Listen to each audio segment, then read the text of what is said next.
오늘 있었던 정치권 뒷이야기 들어보는 정치톡톡 시간입니다. 정치부 신재우 기자 나왔습니다. 신 기자, 윤석열 국민의힘 후보의 부인 김건희 씨의 그 통화 녹음이 공개됐는데 여기서 김 씨가 몇몇 사람들을 언급했습니다.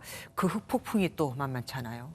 네, 이번 통화 녹음은 지난해 7월부터 약 6개월 동안 진행된 녹음입니다. 또 해당 기간에 국민의힘 경선이 진행되다 보니까 여러 정치적 사안이 발생했고 이에 대한 김 씨의 생각도 가감없이 담겨 있었습니다. 네. 김 씨는 경선 상대였던 홍준표 후보에 대해 홍 후보를 공격해야 유튜브 후원이 더 많을 것이라고 말하며 통화한 기자에게 공세를 종용하기도 했고요. 이를 들은 홍 의원은 보수 유튜버들이 경선 때 왜 그렇게 집요하게 폄훼하고 물어뜯고 있는지 인터뷰를 잠시만 봐도 짐작할 만하다며 불편한 심경을 드러냈습니다. 다만 하루가 지난 오늘 오해만 증폭시키기 때문에 관여치 않기로 했다며 침묵을 선언했고 방금 말씀드린 어제 SNS 내용도 삭제했습니다. 앞서 잠깐 뉴스를 전해드렸는데 조국 관련 발언을 놓고도 논란이 일고 있습니다. 조국 전 장관이 이에 대해서 입장을 내놓은 게 있습니까? 네, 김 씨는 조국 수사는 빨리 끝내야 되는데 유튜브나 유시민 이사장이 계속 존재감을 키우느라 커졌다며 조 전 장관의 적은 민주당이라고 지적했는데요. 조 전 장관은 이에 대해 다른 말로 하면 검찰 조직을 보호하기 위해 크게 수사했고 구속 수사로 바뀌었다는 의미냐며 윤석열 검찰이 정치적 판단으로 수사 확대를 결정했다고 비판했습니다. 안희정 미투 발언에 대해서는 김 씨가 사과를 했더라고요. 그런데 또 당사자인 김지은 씨는 또 입장이 그렇지 않습니까? 어떻게 말을 했습니까? 네, 김건희 씨는 미투와 관련해 보수는 돈을 줘서 문제가 안 생긴다고 말해 마치 돈 문제인 것처럼 말하는 등 안희정 전 지사를 옹호한 듯한 발언에서 문제가 됐는데요. 성추행을 폭로한 김지은 씨는 입장문을 통해 법원 판결로 유죄가 확정된 사건을 비아냥하는 김건희 씨의 태도를 보았다며 진심 어린 사과를 요구했습니다. 예. 그리고 왜 지난번에 국민의힘 경선 때 윤석열 후보가 손바닥에 글씨를 쓰고 나와서 논란이 됐었잖아요. 근데 마침 또 이번에 무속 논란이 또 제기됐습니다.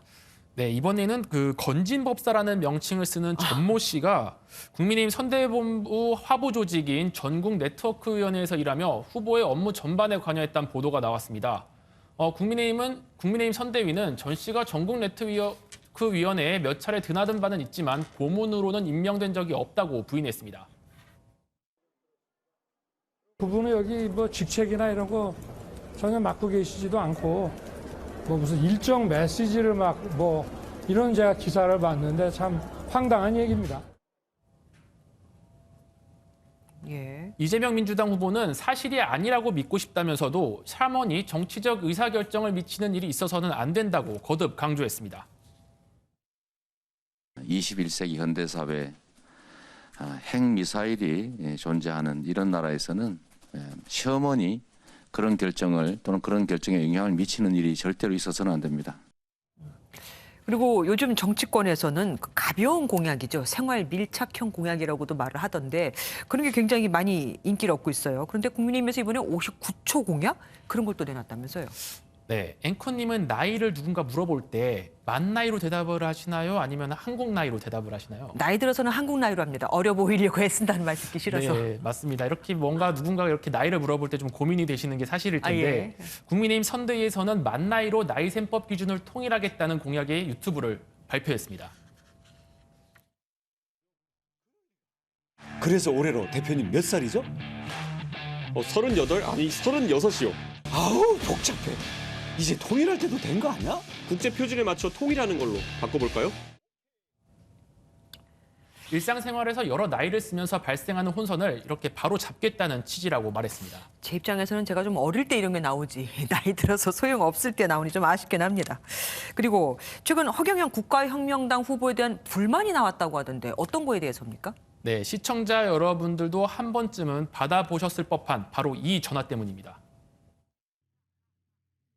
대통령 후보 허경영입니다. 2022년 희망찬 새해가 밝았습니다. 올해는 우리의 삶을 결정할 20대 대통령 선거가 있습니다. 예, 저희 가족 다 받았습니다. 맞습니다. 지난 11월 사실 처음 이 전화 홍보가 시작될 때만 해도 재밌다, 신선하다 이런 평가가 많았었는데 전화가 계속되다 보니 불편함을 호소하는 목소리가 점점 높아지고 있는 겁니다. 네. 가수 김필 씨도 SNS에 전화를 그만해달라고 불만을 토로했는데요. 선거법상으로 이렇게 전화를 돌리는 것이 불법은 아니기 때문에 과연 허경영 후보의 전화 홍보가 줄어들지는 좀 지켜봐야 할 것 같습니다. 그러니까 마침 뭔가를 해야 되는데 전화가 오면은 좀 짜증스러울 때도 있는 거죠. 알겠습니다. 지금까지 정치톡톡 정치부 신재우 기자와 함께했습니다. 고맙습니다.